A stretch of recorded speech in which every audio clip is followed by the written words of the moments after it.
È morto sul colpo cadendo nel vano della vecchia cisterna che aveva sollevato con una carrucola. Dramma questa mattina alla Monna, a perdere la vita Adriano De Lazer, 65 anni, di Fonzaso. Ferita gravemente la moglie Mariangela D'Agostini, di 55 anni, ricoverata in prognosi riservata all'ospedale di Feltre.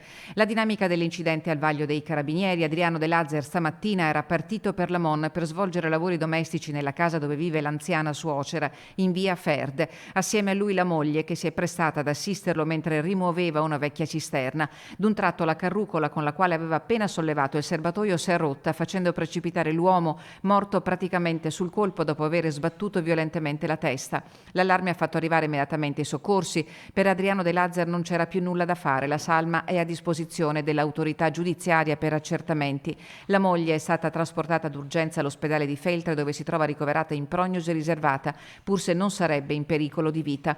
La tragedia ha colpito due comunità, quella di Fonzaso, dove la coppia si era stabilita dopo il matrimonio, dal quale sono nati 2 figli, oggi ancora in tenera età, e quella di Lamon, paese che ha dato i natali a Mariangela D'Agostini, conosciuta per la sua professione di assistente sociale a Feltre. È una mia coetanea e prego per lei, ci ha detto la sindaca di Lamon, Ornella Noventa. Sconvolto dal dolore il sindaco di Fonzaso, Giorgio Slongo, legato da Adriano De Lazer da lunga amicizia nata sui banchi delle scuole superiori. De Lazer era perito metalmeccanico, ma per tutta la vita aveva lavorato come camionista. In pensione da poco tempo, il 65enne seguiva i bambini del gruppo sportivo di Fonzaso. È il sindaco a ricordare commosso un altro incidente che aveva coinvolto De Lazer alcuni anni fa, quando intento a lavorare sul tetto di casa era scivolato dal lucernaio. Si era ripreso bene, dice il primo cittadino di Fonzaso, vicino al dolore della famiglia assieme a tutta la sua comunità.